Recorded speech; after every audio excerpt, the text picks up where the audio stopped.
Assalamualaikum warahmatullahi taala wabarakatuh. Bismillahirrahmanirrahim. Alhamdulillahi rabbil alamin. Wassalatu wassalam ala al-habibil mustafa sayyidina wa maulana Muhammadinil karim wa ala alihi wa itratihi wa ashabihi ajma'in. Ashhadu an la ilaha illallah wahdahu la syarika lah wa ashhadu anna habibana wa sayyidana wa maulana Muhammadan abduhu wa rasuluhu wa safiyuhu min khalqihi wa habibuh addal amanah wa ballagha risalah wa nasaha al-ummah wa kashafa Allahu bihi al-ghummah.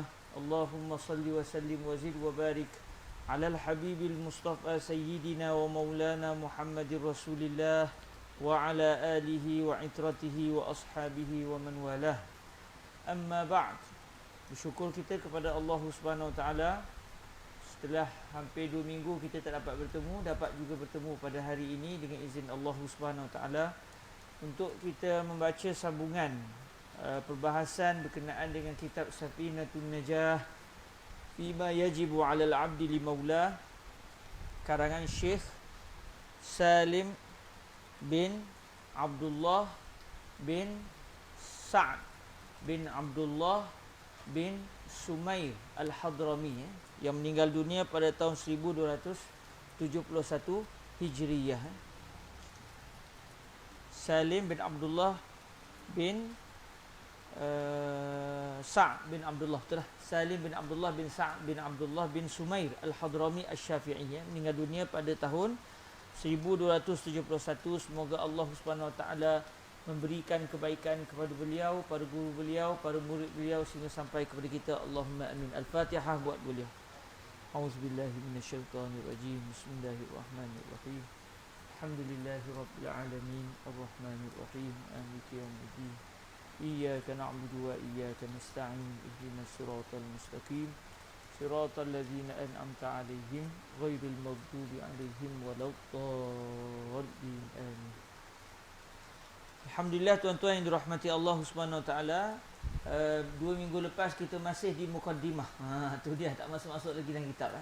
Masuk dah dalam kitab, tapi kita masih dalam mukaddimah yang didatangkan oleh Sayyidina Al-Imam Salim, iaitu pada ucapan beliau Bisnadina al-Muttasil ila Sayyidina Al-Imam Salim ibni Abdullah ibni Sa'd ibni Abdullah ibni Sumair Al-Hadrami radhiyallahu ta'ala anhu wa ardahu wa nafa'ana Allahu bi'ulumihi wa ulumi masyayikhihi wa talamizatihi wa qurra'i Safinatin Najah fima yajibu 'ala al-'abdi li maulahi lahu wa lisa'ili musannafatihi wa syurrahiha. Allahumma amin. Qal bismillahirrahmanirrahim. Alhamdulillahi rabbil alamin.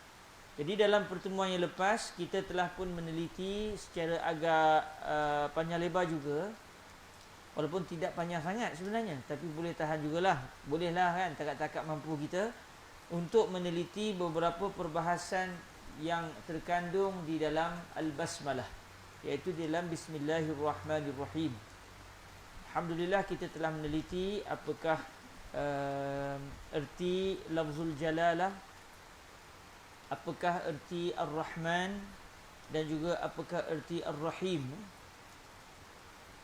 Selesai kita secara kasarnya selesai kita meneliti tentang Al-Basmalah, dan kita juga telah meneliti mengapa Sayyiduna Al-Imam Salim mendatangkan awal kitab beliau dengan Bismillahirrahmanirrahim.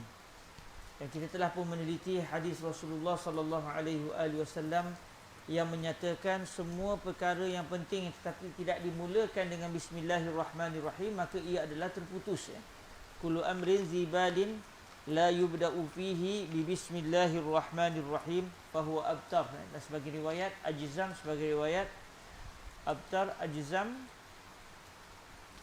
Fi riwayah ada satu lagi riwayat abtar ajzam aqta', satu riwayat lagi aqta', iaitu yang bermaksud semua benda penting yang tidak didahulukan dengan Bismillahirrahmanirrahim, maka perbuatan yang dilakukan itu akan kurang, iaitu kurang keberkatannya. Dan Alhamdulillah kita telah meneliti panjang apa maksud ism. Diambil dari kalimah apa, iaitu kalimah sumu. As-sumu bererti al-ulu, iaitu ketinggian. Dan ini pandangan daripada para ulama Basrah. Manakala ulama Kufah pula berpendapat ismun, ataupun bahasa Melayu kita kata nama lah, asal diambil daripada kalimah as-simah. As-simah iaitu al-alamah, iaitu alamat. Dan alhamdulillah kita telah meneliti apakah erti Allah, iaitu lafzul jalalah, iaitu alamun ala zati al-wajibil wujud al-mustahiqi li jami'il mahamid. Satu nama yang merujuk kepada satu zat yang kewujudannya adalah wajib. Kewujudannya adalah wajib. Dalam masa yang sama, zat ini berhak untuk menerima segala pujian. Dan alhamdulillah kita juga telah meneliti apakah erti Ar-Rahman dan juga Ar-Rahim yang terkandung di dalam basmalah, iaitu kalimah Ar-Rahman dan juga Ar-Rahim diambil daripada kalimah rahmah. Asalnya diambil, dipetik daripada kalimah Ar-Rahmah.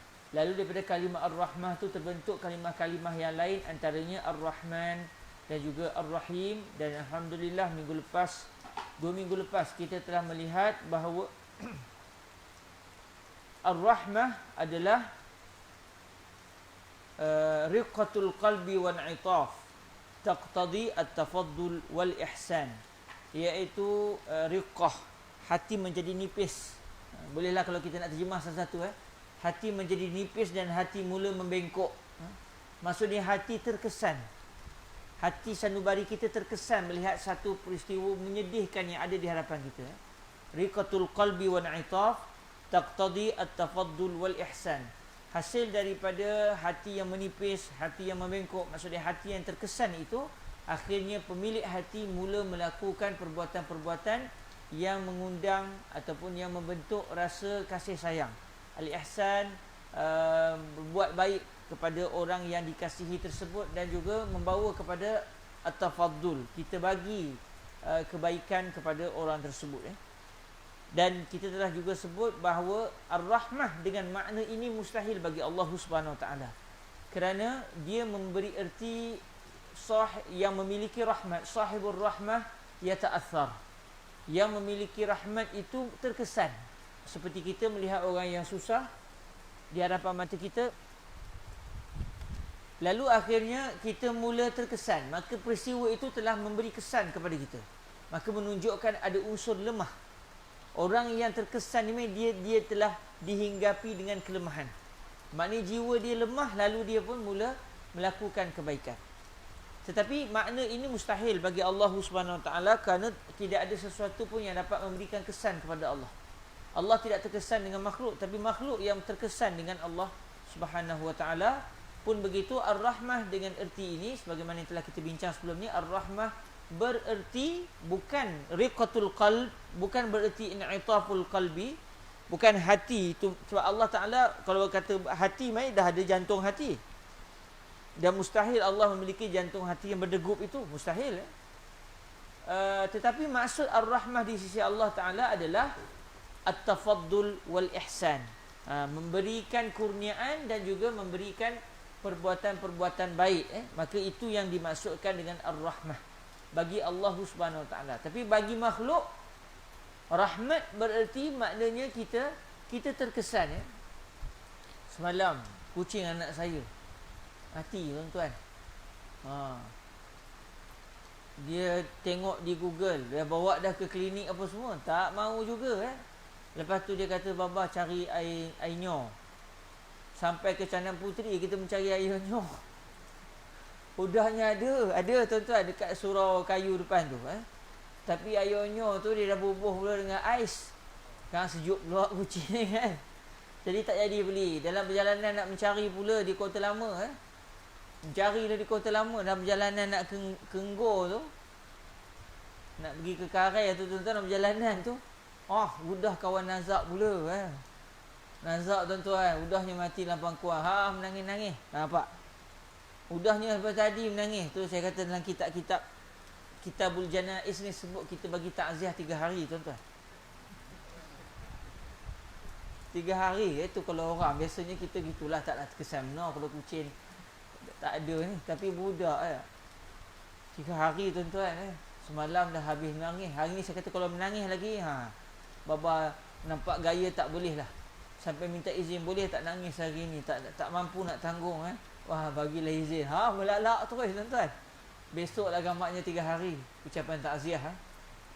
Apa yang berlaku tuan-tuan? Riqatul qalbi wa ni'taf. Hati si anak ni mula mengecil. Dia terkesan dengan peristiwa tu. Menangis-nangis. Syekh tanya soalan kat saya, nanti kat syurga nanti boleh jumpa ke tak boleh jumpa? Jenuh kita nak menjawab. Kita kata dalam hadis tak adalah disebut kucing ni ke mana. Dia tanya sekarang ni roh kucing dia pergi kat mana. Susah noh. Saya kata tak tahu. Habis tu dah tak ada ke apa-apa. Menangis pula. Dia takut dia tak jumpa dah dengan kucing tu. Begitulah tuan-tuan yang dirahmati Allah. Syekh dia tanya nanti kalau ikut dalam orang cakap nanti jadi tanah. Habis nanti kucing kakak jadi apa? Udah. Saya kata nanti kakak masuk syurga, kakak minta dengan Tuhan. Apa yang kita minta syurga dapat. Itulah buah lah kali Alhamdulillah dapat lega sikit lah. Tapi masih lagi sedih. Riqatul qalb. Hati dia tersentuh dengan peristiwa yang dilihat. Jadi apa yang berlaku? Dia akan membawa kepada dia mula berbuat baik kepada kucing yang lain. Saya kata ada kucing lagi jaga. Jadi dia pun jaga kucing dia sebab dia terkesan. Itu masuk ar-rahmah. Itu pada makhluk. Tapi pada Allah tidak berlakulah terkesan tu. Tak adalah Allah menangis-nangis, meronta-ronta, tak ada.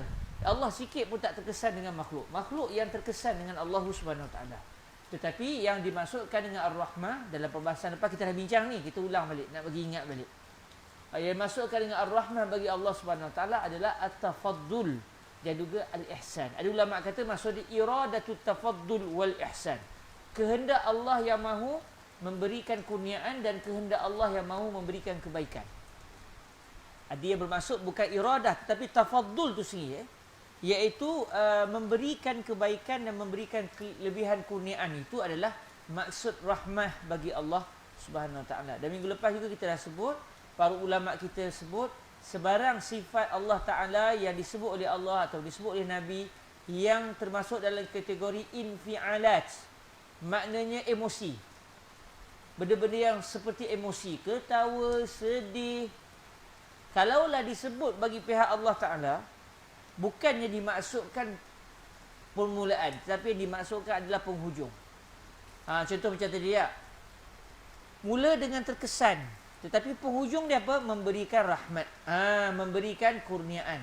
Jadi bagi Allah Subhanahu Wa Ta'ala, sifat-sifat yang bersifat emosi ni mustahil. Sebab emosi ni Tuhan terkesan. Mustahil Allah berkesan, terkesan dengan makhluk. Tetapi yang dimaksudkan adalah penghujung. Sebab kita dalam kitab Jam'un Nihayah nanti kita akan jumpa hadis-hadis yang menunjukkan Allah seperti bersifat dengan sifat emosi. Allah ketawa. Maksud ketawa? Ketawa maksud dia seseorang yang melihat satu perkara yang lucu lalu dia pun ketawa. Apa maksud tu? Sudahnya apa? Maksud dia seronok dengan benda tu. Dia seronok dengan benda tu menyebabkan dia ketawa. Kalau benda yang sakitkan hati dia, takkan ketawa dia tu kan? Lain jadinya. Dia takkan ketawa. Tapi ni ketawa seronok. Maknanya ketawa kerana ada benda yang mencuit hati dia lalu dia ketawa. Apa maksud ketawa? Iaitu dia seronok, dia gembira. Lalu dia ujung selepas dia gembira apa dia? Dia akan bagi kurniaan kepada orang tu. Contoh satu orang buat baik dengan dia, menyebabkan dia ketawa, akhirnya dia pun berbuat baik dengan orang tu. Jadi maksud dia bila Allah Subhanahu Wa Taala dia kata Tuhan ni ketawa, maksud dia Tuhan redha. Bukan Tuhan ketawa terbahak-bahak keluar suara, tak, itu mustahil bagi Allah Subhanahu Wa Taala. Alhamdulillah, itulah kita punya ingat balik apa yang telah kita bincangkan 2 minggu punya cerita lah katakan. Udahnya takut saya yang mengajar, saya pula terlupa nanti. Jadi hari ini tuan-tuan kita akan masuk kepada ucapan al-musannif iaitu alhamdulillah. Lamanya bila nak pergi kuku fiqh ni. Silakan cikgu.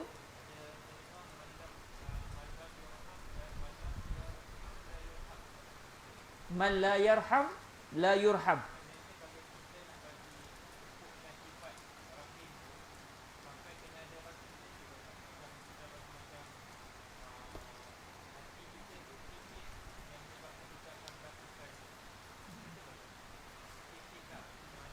Soalan cikgu bukan main.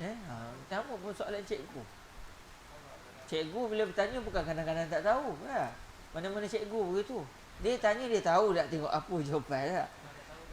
Tujuan dia bukan nak menguji saya tak. Saya tak sangka. Sebab saya tak ujilah, kalau tak tahu kau baru tak tahu, senang cerita ya. Kalau nak takut benda tak tahu kau baru tak tahu. Kalau semua benda saya tahu, gila maksud dia. Orang gila je tahu semua benda ya. Cikgu tanya soalan ya, adakah hadis Rasulullah yang berbunyi man la yarham la yurham? Orang yang tidak merahmati, dia tidak akan dirahmati. Maksud dia merahmati bererti riqatul qalbi wal i'taf. Okey. Riqah itu bukan kita buat. Sama juga al-hub, benci, suka. Sebab tu saya teringat apa yang disebut oleh almarhum guru saya Fadilatul Syekh Sa'ad bin Sa'ad Jawish Al-Husaini rahimahullahu subhanahu wa ta'ala, ketika beliau menghuraikan hadis Rasulullah yang ada dalam Sahih Al-Imam Al-Bukhari. Rasulullah sallallahu alaihi wasallam bersabda, la yu'minu ahadukum hatta yuhibba li akhihi ma yuhibbu li nafsihi. Tidak beriman seorang pun di kalangan kamu semua sehingga dia sayang kepada saudaranya apa yang dia sayang untuk diri dia. Sayang ni perasaan. Lalu kata Fadilatul Syekh Sa'ad bin Sa'ad Jawish Al-Husaini rahimahullahu subhanahu wa ta'ala, kalau kita bila tengok satu orang tak sayang kita kat dia, tak ada timbul perasaan hati kita tu sayang kepada dia, berdosa ke kita? Sebab Nabi kata la yu'minu ahadukum hatta yuhibba li akhihi ma yuhibbu li nafsihi. Dan kita tak sayang dia, kita tak suka dia, tak minat dia, tengok tahu tak ada sebab pun kadang-kadang. Kalau dia ada buat perangai dengan kita, ya tak apalah juga. Ini kadang-kadang kita tengok dia, entah gamaknya mesti dalam roh tu pernah tersiku dia ke, gaduh ke, tak tahulah ya. Tak mahu kita dengan dia. Padahal dia elok perangai, tapi kita dengan dia tu tak mahu rasa. Ada je tak ngam lah, orang kata tak ngam. Berdosa ke kita? Kata beliau tidak. Mencintai atau membenci, perasaan benci dan cinta itu tidak ciptaan kita. Itu Allah yang campakkan. Kadang-kadang ada orang buat baik dengan kita, baik dia dengan kita, tapi kita tak berapa minat dengan dia, tak tahu. Jadi perasaan benci dan cinta itu kita tak bertanggungjawab, kata Fadilatul Syekh Sa'ad bin Sa'ad Jawish Al-Husaini. Tapi yang kita akan dipertanggungjawabkan oleh Allah Subhanahu Wa Taala adalah tindakan kita selepas itu. Kita benci dia, memang tak minat dia, tiba-tiba dia datang jumpa kita, Assalamualaikum Ustaz. Engkau lagi. Engkau lagi tu yang kita akan dipertanggungjawabkan. Yang dalam hati kita rasa tak minat dengan dia tu, itu macam dah Allah Ta'ala ciptakan dalam hati kita tak ada perasaan kasih kat dia. Tapi yang kita boleh kontrol apa dia? Akhlak kita. Apa khabar Ustaz? Alhamdulillah sihat. Awak sihat? Sihat. Oh lama tak jumpa. Sihat, keluarga okey. Saya kebetulan ada hair sikit. Minta izin dulu kan? Yalah. Dia tak lepas dengan kawan tu, lama-lama menyembang kan, kok dia tak dijaga. Dia pun minta izin awal. Itu tak apa. Sebab dia bersikap baik. Itu maksud cinta. Begitu juga kalau kita benci dengan seseorang. Jadi begitu juga rahmat. Kita tengok satu orang yang hidup kesusahan, tak ada pun tersentuh hati kita. Tak ada pun kesian kat dia. Padahal teruk kawan tu, tak ada kesian. Tapi perasaan tak timbul rahmat dalam hati tu kita tak bertanggungjawab. Saya kiaskan daripada apa yang saya dengar daripada Fadilatul Syekh Sa'ad bin Sa'ad Jawish, beliau cerita pasal al-hub. Cikgu tanya pasal ar-rahmah. Al-hub dengan rahmah ni dia merupakan infialat, perasaan-perasaan emosi. Jadi sebagaimana begitu, moga-moga ini juga yang dimaksudkan oleh baginda Nabi. Kalau dalam jiwa hati kita tak tersentuh, hati kita melihat satu peristiwa, kita tak bertanggungjawab. Tetapi adakah kita dianggap sebagai ar-rahim kalau kita buat kebaikan kepada orang tu? Kita tak kesian pun dengan dia dalam hati tu, tapi ambil sikit ni ada sikit sumbangan daripada saya. Maksudnya kita telah mempunyai sifat rahmat, walaupun kalau dibedah hati kita tak ada pun sedikit pun rahmat dalam hati kita terhadap orang tu, tak ada terkesan. Main kalau dia macam tu, tak ada buat hati kita rasa kesiannya, tak ada kesian langsung. Kebetulan masa hari tu lah. Tapi yang dianggap sebagai man la yarham la yurham, barang siapa yang tidak merahmati, dia tidak akan dirahmati oleh Allah dan juga makhluk. Maksud dia apa? dia buat tak perbuatan yang membawa kepada ar-rahmah, iaitu at-tafaddul dan juga al-ihsan. Okey, boleh cikgu jawapan itu. Kira 10/10 ke berapa? Okey. Bravo alaik. Okey. Selesai kita tentang basmalah kasar-kasarnya, kita masuk kepada alhamdulillah. Tentu kata tu dia, kalau mukadimah saja berapa hari nak habis. Ni saya sebut awal-awal ni mukadimah je. Lepas ni kita laju-laju insya-Allah Tapi kalau tiba-tiba tak terlaju juga, jangan marah saya kan. Tapi kasarnya insya-Allah mukadimah ni, sebab alhamdulillah, basmalah ni mainan kita tiap hari. Sayang kita tak tahu perkara begini Bila sebut tentang alhamdulillah, dia akan pergi kepada apa erti alhamdu. Orang Melayu kita sebut alhamdu, puji. Dalam bahasa Arab, dia ada beza di antara puji yang bererti alhamdu dengan al-madhu. Dia ada beza sikit. Alhamdu, kalau ikut bahasa Melayu, puji. Al-madhu, puji juga. Satu orang, kita tengok akhlak dia baik, kata bagus orang ni. Orang Melayu kita kata puji. Satu orang lalu, putihnya kulit dia.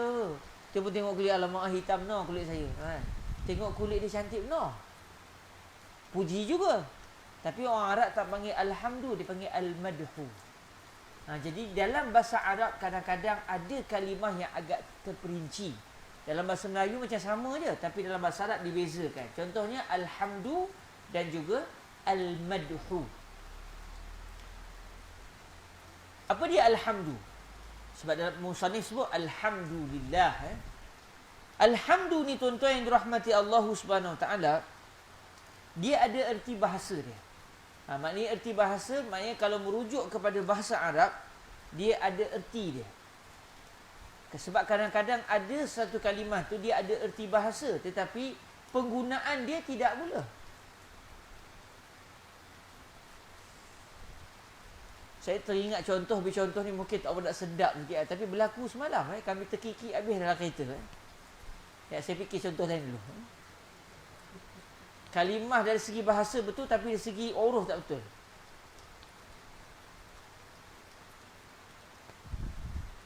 Contoh lain. Anak saya tersebut semalam, kami gelak tu Dia kata salah ke apa? Nak cembuk saya malu Dia tak salah segi bahasa Apa contoh lain Yang kita orang Melayu segi bahasa betul, tapi segi uruf tak betul.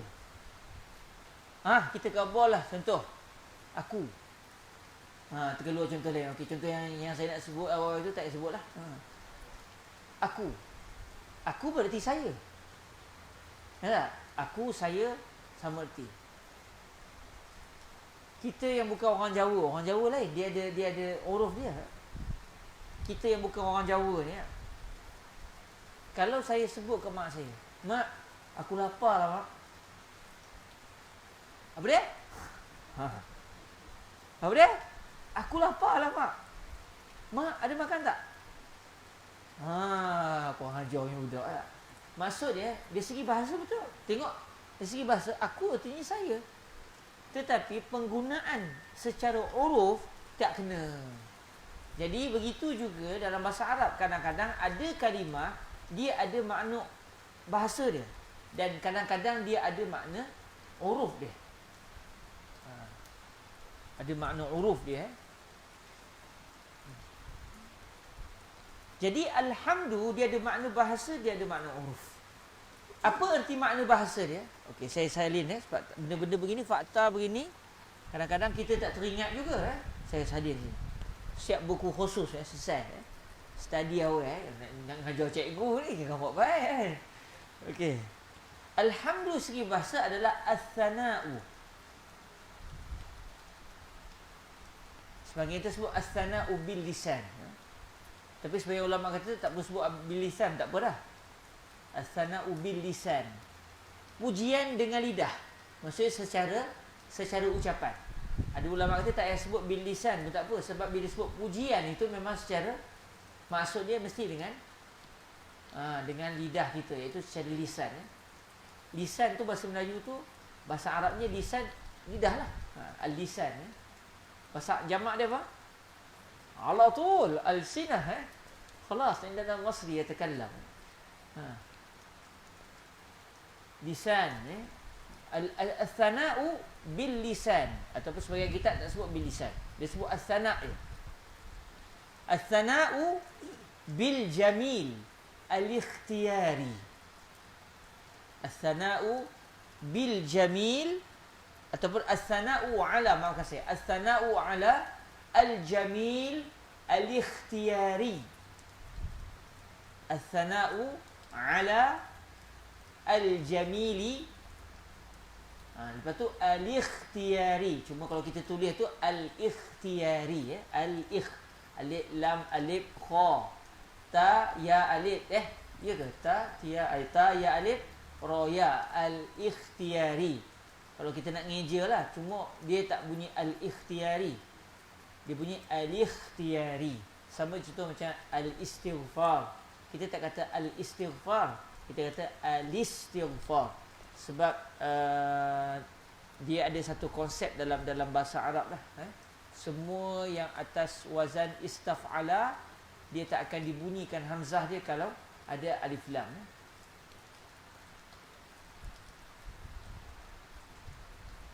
Al-thana'u 'ala al-jamili al-ikhtiyari 'ala jihati ta'zim. Ini sambungan definisi dia. Ni semua ada dalam kitab-kitab. Kalau kita buka kitab-kitab memang ada. Cuma alang-alang kita dah baca ni supaya tuan-tuan melekat makna tu. Saya insya-Allah tak buat peperiksaan. Tak ada tak ada peperiksaan. Saya tanya, kalau tak lulus tak boleh masuk kelas. Tak ada lulus semua insya-Allah. Al-thana'u ala ataupun al-thana'u bil lisan ala al-jamil al-ikhtiyari ala jihati ta'zim. Jihati jihah ta marbutah, jihah arah. Kalau bahasa Arab bagi arah, jihah. Ala jihati at-ta'zim.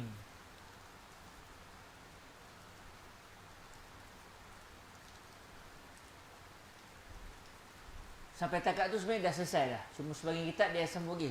Sawa'un ta'allaqa. Sebagian kitab dia sambung lagi. Tapi kalau tak sambung pun tak apa dah. Ini sekadar dia nak menjelaskan je. Sawa'un ta'allaqa bil fadail am sawa'un ta'allaqa bil fadaili am bil fawadil. Sawa'un ta'allaqa bil fadail am bil fawadil. Okey, apa erti kalimah ini? Dia sebut al-thana'u bil lisan ataupun tak disebut bil lisan tak ada masalah.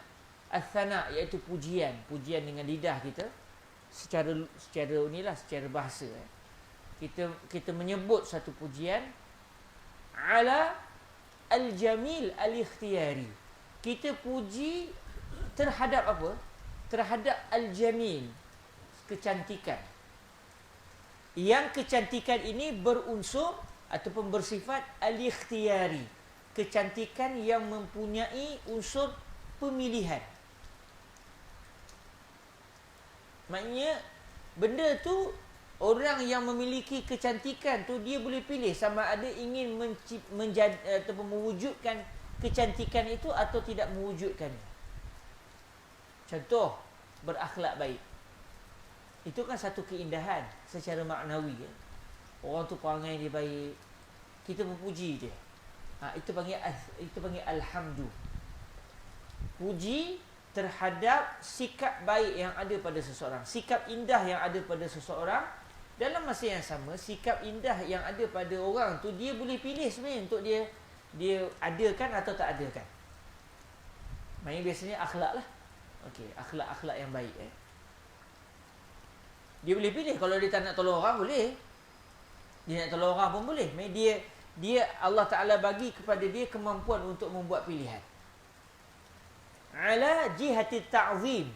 Dalam masa yang sama, pujian terhadap keindahan yang boleh dipilih yang ada pada seseorang itu, pujian itu kita keluarkan atas dasar at-ta'zim, iaitu penghormatan. Kita keluarkan ucapan itu bukan atas dasar ejek. Bukan atas dasar nak memperolok-olokkan dia. Tetapi kita sebut tu atas dasar kita nak menunjukkan yang kita menghormati dia, memuliakan dia. Itu masuk alhamdu. Kalau satu orang dia baik, dia bagi sedekah RM1. Dia orang kaya. Duit juta-juta, kan? Dia sedekah RM1. Kata, ya Allah, bagusnya kamu RM1. RM1 kamu sedekah, Allah, bagusnya. Itu ada unsur apa tu? As-sukhriyah. Ada unsur kita nak ejek dia. Duit punya lah banyak, RM1 dia bagi. Punyalah kedekut. Itu macam puji. Sebab dia alhamdu. Ayat dia ayat puji. Bagusnya kamu. Dan memang kita puji secara zahirnya, kita puji kerana tindakan baik yang dia buat. Dia bagi sedekah baik lah tu. Tapi kita sebut tu atas dasar nak memperolokkan dia. RM1. Oh, bagusnya kamu sedekah RM1. Tak apa. RM1 pun tak apa. Duit berjuta tak apa. RM1 sedekah tak salah. Cara cakap tu dah tahu dah. Mengejek ya. Maknanya itu tidak dipanggil sebagai alhamdu. Kerana ucapan yang dikeluarkan berunsur pujian itu dikeluarkan atas dasar bukan untuk at-ta'zim, tetapi atas dasar untuk menghina, memperolok-olokkan. Tapi kalau ucapan itu memang dikeluarkan untuk tujuan penghormatan, maka itu adalah alhamdu. Kemudian macam saya sebut tadi, sebagai ulama dia nak sebut bahawa alhamdu ini merangkumi segala aspek keindahan yang boleh dipilih. Sawa'un ta'allaqa bil fadail am bil fawadil. Sama ada pujian yang kita keluarkan itu berkait dengan fadail, iaitu perbuatan-perbuatan baik yang tidak pergi kepada orang lain. Dia rajin baca buku contoh. Anak murid kita rajin baca buku. Baguslah tu. Itu jamil. Satu keindahan yang dia boleh pilih. Dia nak baca buku pun boleh, tak nak baca buku boleh. Tapi dia ambil satu sikap nak baca buku. Rajin. Saya dulu ada seorang kawan. Dia terjaga tengah malam. Masa di Mesir dulu. Dia terjaga tengah malam. Dia bangun, dia buka buku. Dia baca. Lepas tu dia tidur. Dia rasa peluang nak baca buku. Oh, dahsyat. Saya pun bangun juga, tapi tak sampai tahap tu ya. Dia bangun je, dia baca buku. Lepas tu dia tidur balik. Main standby, buku tu memang tepi dia. Cuma dia baca buku tu, kebaikan baca buku tu pergi ke siapa? Secara zahirnya ke dia je lah. Dia bukan mengajar, dia baca. Kalau dia mengajar kepada orang, lain cerita. Sekarang dia baca peringkat awal, dia baca, dia dapat maklumat tu. Maksudnya kita puji dia kerana akhlak baik dia. Tetapi kebaikan itu tidak pergi kepada orang lain. Dia panggil fadail. Kebaikan yang hanya berkisar kepada orang itu semata-mata. Ada satu lagi pula fawadil. Fawadil ni pula dia kebaikan-kebaikan yang dia pergi kepada orang lain juga. Contoh macam mengajar. Dia mengajar, ada kebaikan yang dia ambil. Contoh macam saya, bila saya menerang banyak kali kepada tuan-tuan, saya membaca perbahasan-perbahasan ni banyak kali dah. Tapi kes kerana tak sebut kat orang, tak lekat. Tapi bila kita cerita ke orang, saya cerita ke sini, udahnya kuliah saya lepas-lepas tu asal tersebut je kalimah rahmah, riqatul qalbi wa ni'taf. Bunyi tu yakin dah. Sebab apa? Sebab selama ni baca, maklumat tu ada tapi tak terkeluar. Tapi bila dah terang ke tuan-tuan berkat surah ni, banyak manfaat saya terima bersurah ni. Dengan sebab saya mengajar ke tuan-tuan, lekat maklumat tu ke saya. Udahnya bila saya pergi ke kuliah ke mana-mana tempat, terkeluar isu rahmah. Tuan-tuan, ar-rahmah ni apa dia? Riqqatul qalbi wa ni'taf. Taqtadi tafaddul wal ihsan. Jadi saya sebagai orang yang mengajar juga dapat manfaat. Tapi adakah manfaat tu hanya pergi ke saya? Tidak, juga pergi kepada yang mendengar. Maka itu dipanggil fawadil. Kalau fadail, kebaikan-kebaikan yang hanya pergi kepada orang yang memiliki kebaikan itu saja. Dia tak pergi ke orang lain. Okey, maknanya dia nak bagi tahu tak kisahlah.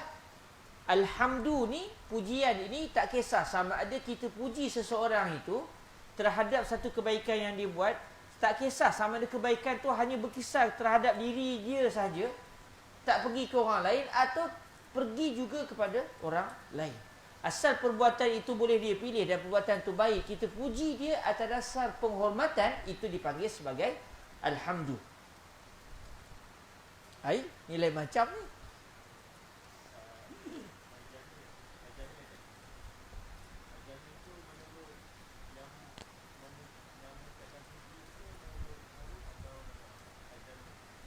Al-jamil tu menurut yang dipuji atau menurut yang kena puji, ni tu maksud dia.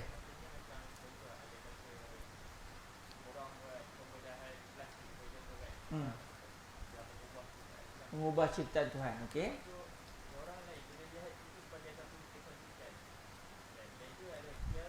Maksud dia melihat kepada pembahan plastik atau melihat kepada wajah? Okey, saya ambil contoh lah. Buat pembedahan plastik, muka elok. Kalau muka dia macam ada masalah gigi sumbing ke apa, ada masalah wajah, lalu dia buat elok, itu dipanggil sebagai tak ada masalah, itu sebagai perubatan. Ini contoh macam sahabat-sahabat Korea kita kan. Orang muda sekarang minat orang Korea. Anak saya tak minat pula. Dia kata orang plastik tu. Puji buat apa kan, orang plastik. Bukan betul pun. Dapat anak balik ke muka saya kan. Disebut di sini alhamdu itu adalah pujian terhadap satu keindahan yang bersifat ikhtiari. Ambil contoh di sini pembedahan plastik. Katakan satu orang doktor dia hebat, satu orang yang dia elok sihat tapi dia nak tukar. Dia kata tolong mancungkan sikit hidung saya. Doktor tu buat. Kita pun puji. Adakah itu dipanggil sebagai alhamdu? Merujuk kepada kita atau merujuk kepada siapa? Saya nampak wallahu taala alam melihat kepada yang bercakap. Sebab bila dia puji, dia rasa tu indah. Dia ni satu kehebatan. Baguslah kamu pandai hidung yang penyek tu kamu boleh beri panjang. Hebat. Jadi dia puji kerana bagi dia itu adalah al-jamil al-ikhtiyari. Tapi kita tak akan terkeluar lah alhamdulillah kita mengubah ciptaan Tuhan. Kan? Sebab dia bukan dianggap satu penyakit untuk diubah. Lain kalau hidung dia tu memang masalah, nak menapih payah je terpaksa dilentikkan sikit. Jadi mancung pula kawan tu. Itu lain cerita. Itu kerana dia nak mengubat. Ini bukan nak mengubati, ini nak mengubah. Wallahu ta'ala a'la wa alam. Saya nampak yang dimaksudkan al-jamil al-ikhtiyari ni ala nazar al-hamid. Berdasarkan apa yang dilihat oleh yang memuji. Wallahu ta'ala a'la wa alam. Makin takut nak mengajar surah ni. Okey, jadi alhamdu itu adalah pujian terhadap keindahan yang bersifat pilihan. Tak kisahlah keindahan itu pergi ke orang lain atau hanya pergi kepada pemilik keindahan semata-mata. Maka di sinilah kata para ulama dibezakan dengan al-madhu. Cuma orang Melayu tak adalah istilah ni, kita tak bezakan pujian yang dia adalah alhamdu dengan satu lagi pujian yang dipanggil al-madhu. Cuma al-madhu tu orang Melayu guna bermadah. Madah bicara. Tapi dah lari pula maknanya. Dia bukan bermaksud al-madhu yang bahasa Arab tu, tapi dia ambil kalimah tu lah. Madah. Madah pujian lah. Kira-kira madah ni pujian lah. Dia ambil kalimah Arab al-madhu. Apa dia al-madhu? Sama erti dengan alhamdu, cuma bezanya pada al-jamil al-ikhtiyari. Dia adalah al-jamil. Al-madhu ni al-jamil al-ittirari.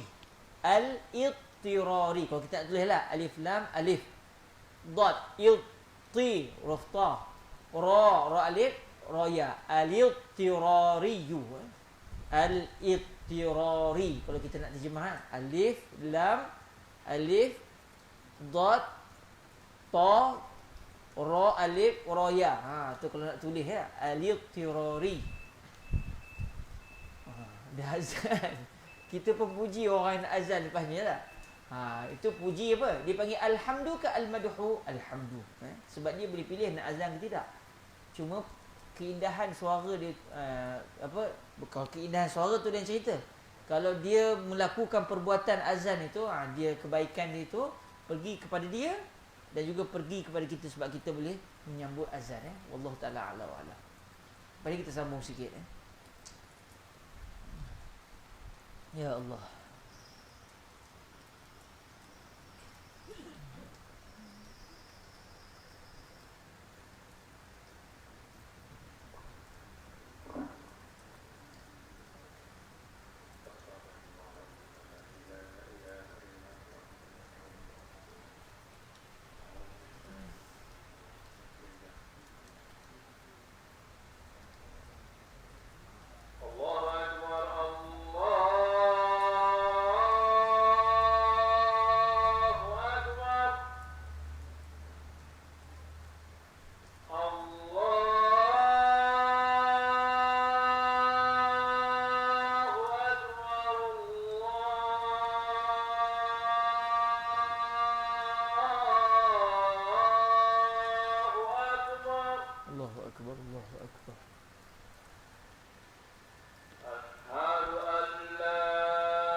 quwwata illa billahil aliyyil azim.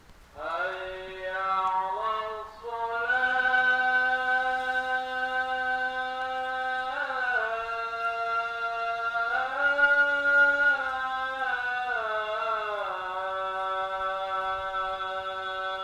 La haula wala quwwata illa billahil aliyyil azim. Hayya 'alal falah. La haula wala quwwata illa billahil azim. Hayya 'alal falah. La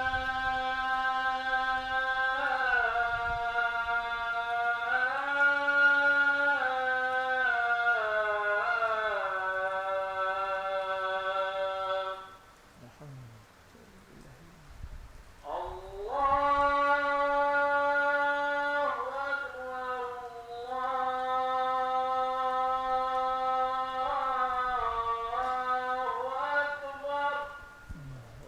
Allahu akbar.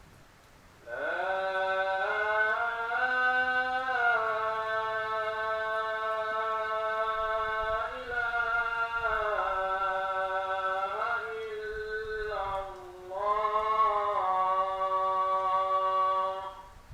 Wa ana asyhadu an la ilaha illallah wahdahu la syarika lahu wa anna sayyidana Muhammadan abduhu wa rasuluhu raditu billahi rabban wa bi sayyidina Muhammadin rasulan bil islam dinan. Allahumma rabb hadhihi da'wati tammati wa salati qa'imah ati sayyidina Muhammadan al wasilata wal fadilah wa syarafa wad darajata rafi'ah wa ba'athu maqama mahmudan alladhi wa'adta innaka la tukhliful mi'ad. Wa sallallahu ala sayyidina Muhammad wa ala alihi wa baraka wasallam.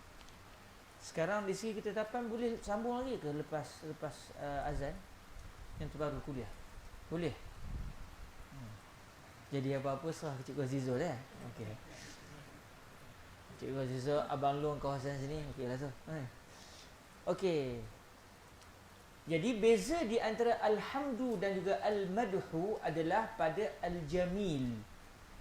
Jadi kalau alhamdu as-sana'u ala al-jamil al-ikhtiyari ala jihati ta'zim.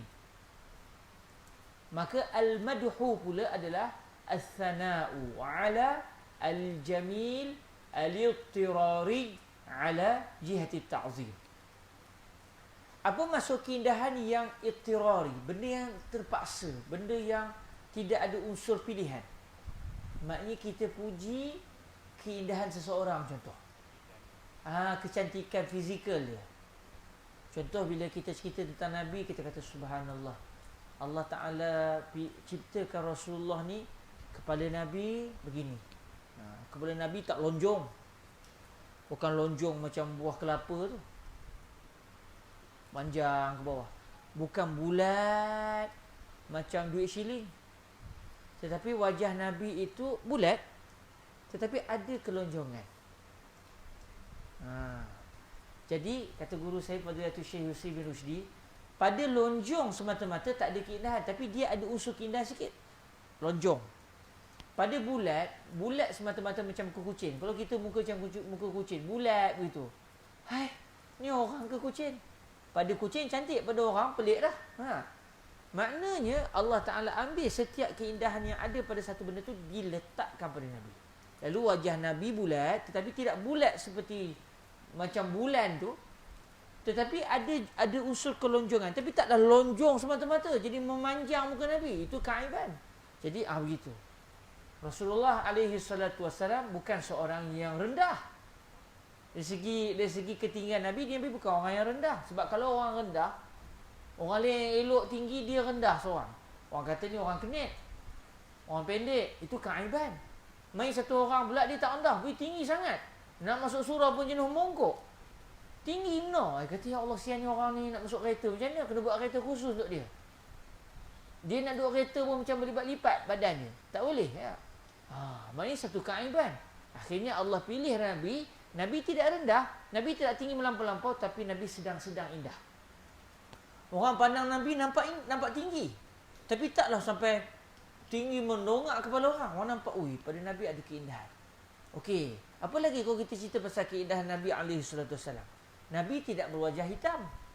Nabi tidak berwajah putih melepak melampau-lampau macam warna putih kapur tu, tapi Nabi putih kemerah-merahan. Oh, indahnya Rasulullah alaihi salatu wasallam.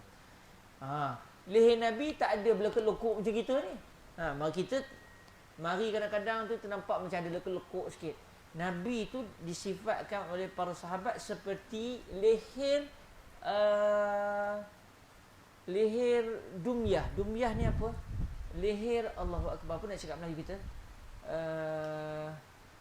Patung yang diperbuat daripada perak tu. Patung yang perak elok, cantik dia punya licin elok. Leher Nabi begitu. Peluh Nabi wangi. Sampai ada sekali tu Nabi lalu, orang tahu tadi Nabi lalu di sini sebab berbau wangi Rasulullah tu melekat di kawasan itu. Dan di Masjid Sayyidina Al-Husain di Kahirah Mesir, alhamdulillah saya direzekikan masuk. Kebetulannya isteri duta nak masuk. Kalau tak boleh masuk kita. Banyak orang tak boleh masuk. Saya pun tak terfikir akan masuk situ. Isteri duta nak masuk. Saya pun dah dengar tu dalam majlis dia kata besok kami nak masuk. Saya terus, tak apalah kalau bab dunia kita tak mengendeng tuan-tuan kan. Tapi bab akhirat ni, berkait dengan Nabi ni, mengendeng je lah. Boleh tak saya masuk sekali? Boleh tak saya join sekali? Malu juga, minta je. Boleh, mari Ustaz. Mari Ustaz. Saya membawa saya, anak saya dengan isteri saya. Anak yang bongsu. Yang satu dengan nombor 2 sekolah. Udahnya hari yang dijanjikan tu, esoknya isteri duta tersesat. Yang bawa kereta tu dia terlupa yang nak singgah ke Masjid Sayyidina Husain. Dia terus lajak sampai ke nak jalan pergi ke Iskandaria sebab ada program. Sebab perancangan ni nak singgah Masjid Sayyidina Husain dulu, lepas tu baru nak ke Iskandaria. Lah ada program. Udahnya kawan tu tersilap, dia terus bawa ke Iskandaria. Terlepas. Tapi dah janji dah semua, dibuka juga dah. Bila buka pintu tu, bau wangi melampau-lampau. Wangi tapi tak tengik. Wangi indah. Kita pun, dan hati saya, memang mahal perfume yang guna ni. Nak wangikan bilik anda khazanah Rasulullah. Rupa-rupanya, orang tu kata, masa kami buka tadi, berbau tak wangi keluar? Dia kata, wangi. Dia kata, kami tak letak pun minyak wangi. Sebenarnya itu adalah kesan baju yang pernah terkena peluh Nabi SAW. Baju Nabi terkena peluh Nabi. Lalu baju yang terkena peluh Nabi tu, mungkin Nabi masa tu buat roja ke apa ke, berpeluh baju tu. Jadi baju yang berpeluh itu sampai ke hari ni wangi. Lepas tu dia bagi izin kami pegang baju tu, kita sedut. Rasa macam nak melalak tuan-tuan. Wangi. Ya Allah. Kita rasa, Allah indahnya Nabi. Itu panggil apa tu? Alhamdu atau al-madhu. Al-madhu. Kerana itu bukannya Nabi nak. Itu bukan Nabi nak, tapi Allah telah ciptakan kepada jasad Nabi itu keindahan yang tidak ada langsung cacat celah. Sampai kata Sayyidina Hasan bin Thabit, khuliqta mubarra'an min kulli aibin ka'annaka qad khuliqta kama tasha'u. Anda wahai Rasulullah, kamu telah diciptakan tanpa ada sebarang keaiban, seakan-akan anda sendiri yang memilih untuk diciptakan macam mana. Seakan Nabi yang minta, saya nak macam ni. Lalu sempurna segala penciptaan Nabi SAW. Lalu guru kami Fadilatul Syekh Yusri bin Rushdi berpendapat, syair ini walaupun tujuannya nak memuliakan, nak menceritakan kehebatan Nabi, sebab disebut khuliqta ka'annaka qad khuliqta kama tasha'u, seakan-akan dikau wahai Rasulullah telah diciptakan Allah berdasarkan pilihan kamu sendiri. Kamu yang nak macam ni, lalu Allah menurut permintaan kamu, seakan-akan begitu. Sebab sempurna sangat, tak ada langsung sebarang cacat celah. Lalu kata guru kami Fadilatul Syekh Yusri, walaupun Sayyidina Hasan bin Thabit nak puji Rasulullah, tetapi kalaulah Nabi sendiri yang Allah Ta'ala bagi keizinan untuk pilih nak macam mana, pasti akan ada juga ketidaksempurnaan. Sebab Nabi makhluk. Walaupun akan sempurna dalam kebanyakannya, tapi mesti ada sikit juga tidak sempurna. Kerana Nabi adalah makhluk. Sebaliknya Nabi sempurna segala segi, sebab yang memilihnya adalah Allah Subhanahu wa Ta'ala. Lalu guru kami tukar sikit syair ini. Khuliqta mubarra'an min kulli aibin li'annaka qad khuliqta kama yasha'u.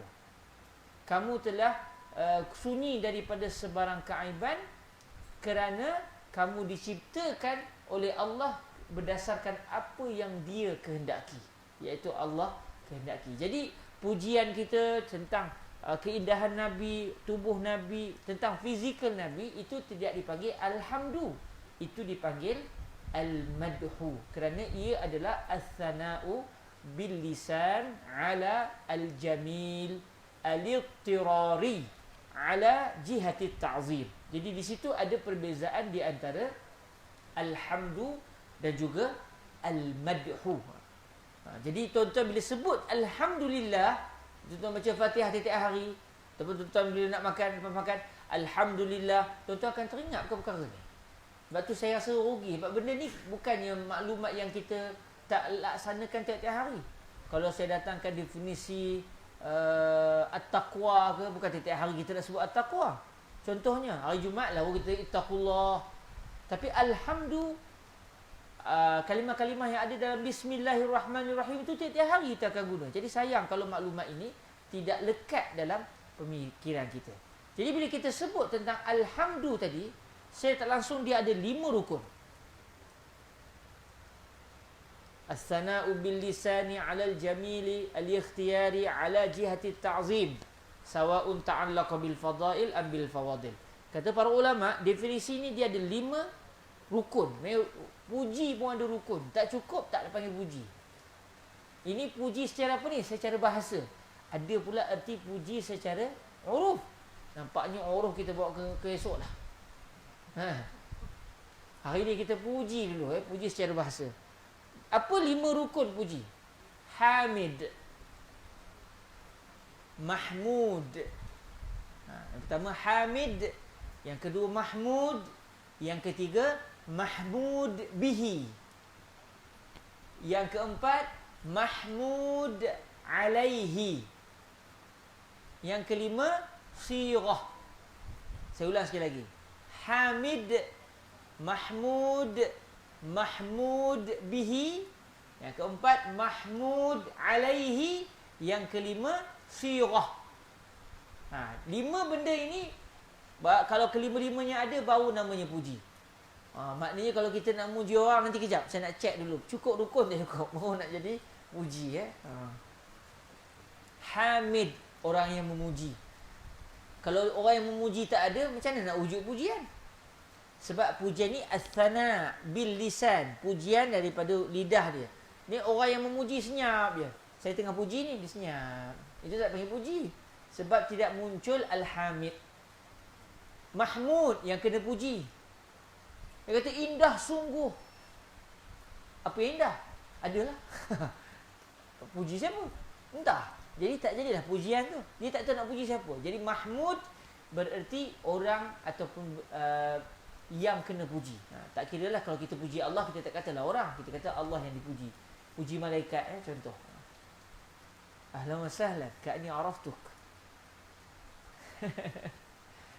Tak ada umar, birah saya. Bila sampai? Oh ya. Hamid, Mahmud.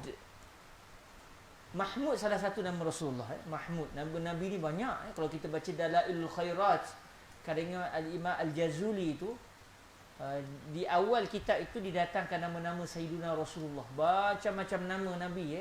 Rupanya orang Melayu ni rata-ratanya nama Rasulullah aja. Nama Syafiq lah, Syafi' lah. Semua nama Nabi SAW. Kebanyakan je lah. Jadi antara nama Nabi adalah Mahmud. Mahmud kan ramai orang lain nama Mahmud. Mahmud tu maksud dia yang kena puji. Jadi puji Hamid. Yang memuji Hamid lah. Yang kena puji Mahmud. Yang ketiga Mahmud bihi. Benda apa yang pujian itu diberikan? Orang yang kena puji itu, dia kena puji tentang apa? Benda apa? Contoh kalau saya kata ke tuan-tuan, innakum tayyibun. Kamu semua ni orang-orang baik. Maksud dia Mahmud bihi adalah baik tu. Keadaan tuan-tuan yang bersifat dengan sifat baik itu. Kaunukum tayyibin. Itu dipanggil sebagai Mahmud bihi. Fokus pujian kita, puji tentang apa? Oh, tuan-tuan ni baik orangnya. Jadi baik tu, kebaikan yang ada pada tuan-tuan itulah pujiannya. Dia panggil mahmud bihi. Satu lagi mahmud alaih. Sebab yang mendorong saya keluarkan pujian tu. Rupanya saya sebut tu selepas tuan-tuan ajak saya makan ikan keli bakar. Dapat cerita tadi ada ikan keli. Dengan cerita je lah. Tengok di grup WhatsApp. Tiba-tiba ada pula jemaah. Ustaz, saya ada ikan keli bakar ni. Saya kata innaka tayyib. Kamu ni orang baik.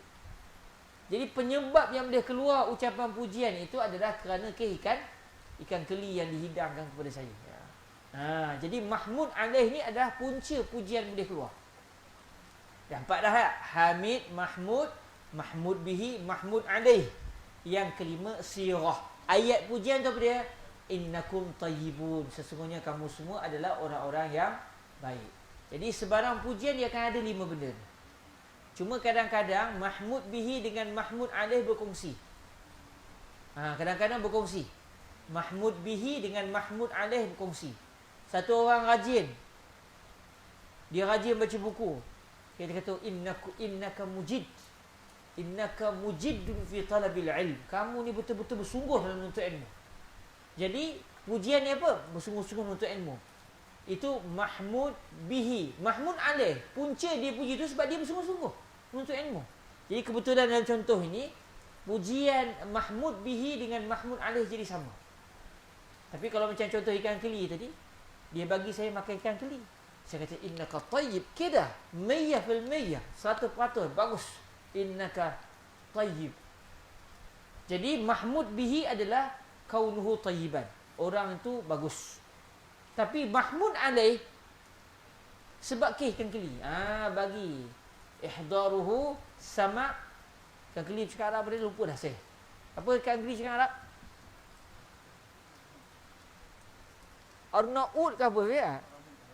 Arnaud. Saya selalu setiap kali pergi ke pasar saya tanya, betul lupa. Sebab dalam kitab tak ada, dia tak ingat. Arnaud bukan Arnaud dah, Arna. Nanti kena catat balik, lupa dah ikan keli. Ikan keli Mesir besar-besar. Ni pun suku yang besar-besar, kita cari yang kecil-kecil. Elok dah. Yang besar-besar habis ke orang Mesir. Awak tak nak beli yang besar-besar. Orang Melayu beli halil-halil, orang Mesir tak nak. Jadi elok tu dibahagikan elok-elok. Orang Mesir dengan orang Malaysia buat ikan keli. Jadi maknanya tuan-tuan yang dirahmati Allah, pujian mesti ada 5 ni. Mahmud ataupun hamid yang mula-mula, mahmud, mahmud bihi, mahmud alaih, kemudian sirah, ayat pujian. Jadi kalau macam dalam kitab Syekh Salim ni, dia kata alhamdulillahi rabbil alamin. Sirah pujian ni apa? Alhamdulillah rabbil alamin. Hamid siapa? Syekh sendiri. Mahmud siapa? Allah Azza wa Jal. Mahmud bihi. Apa dia? Rabbil alamin. Alhamdulillahi rabbil alamin. Segala puji bagi Allah Tuhan semesta alam. Kalau kita nak buat mudah-mudah gitulah. Okey, kenapa dipuji? Itu tak disebut dalam sirah, tapi mungkin maksud dia kerana Allah Ta'ala adalah zat yang bagus, yang memberikan manfaat kepada kita. Jadi itu sebab mahmud alaih kepada pujian. Jadi bila kita sebut alhamdulillah lepas makan, contoh alhamdulillah, kita adalah hamid. Mahmud siapa? Allah Azza wa Jal. Mahmud bihi daripada alhamdulillah. Contoh alhamdulillah dapat rezeki hari ini. Jadi alhamdulillah dapat rezeki hari ini tu, dapat rezeki hari ini itu adalah mahmud bihi. Dan kebetulannya dalam contoh ini mahmud alaih juga adalah kerana dapat rezeki. Kemudian sirah, alhamdulillah dapat makan hari ini. Itu dia punya sirah dia. Jadi tuan-tuan yang dirahmati Allah, itu saja setakat ini nampaknya. Untuk apa erti alhamdu secara penggunaan penggunaan uruf masyarakat Arab pula, kita akan pergi ke malam besok biiznillah subhanahu wa ta'ala. Hari ini kita puji dulu. Jadi tuan-tuan, perbanyakkan pujian kepada Allah Azza wa Jal. Besok kita nak tengok apa erti memuji Allah dari sudut uruf.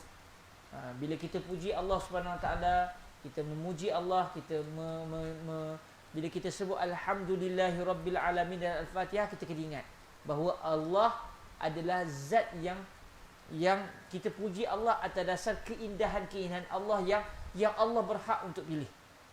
Tapi Allah pilih untuk beri kebaikan kepada kita. Dan segala kebaikan-kebaikan itu menyebabkan kita memuji Allah. Bila kita sebut Alhamdulillah, kita feel, kita akan terasa betapa kita ni banyak diberikan kebaikan oleh Allah yang maha memberikan kebaikan. Maka di situlah makna yang akan memberikan tambah nilai dalam kita menyebut Alhamdulillahi Rabbil Alamin. InsyaAllah kita akan melihat pula Alhamdu secara urufnya esok. Mungkin esok last kot. Esok last kot rasanya. Lepas tu kita akan mula masuk dalam kitab, sebab tujuan kita ini adalah untuk meneliti hukum hakam fiqh secara asas. Kalau ada rezeki khatam kitab ni nanti, mungkin kita boleh naik kitab yang perbahasannya agak lebih terperinci. Dan begitulah, moga-moga surau ini menjadi tempat untuk saya dan juga tuan-tuan kita pakat isi kemampuan kita, kefahaman kita yang baik terhadap hukum hakam fiqh biiznillah subhanahu wa ta'ala. Di samping menjadi tempat untuk menyuburkan cinta kepada Allah dan kepada Sayyiduna Rasulullah sallallahu alaihi wa alihi wasallam. Walhamdulillahirabbil alamin. Itu saja daripada saya. Sebelum tutup, ada soalan?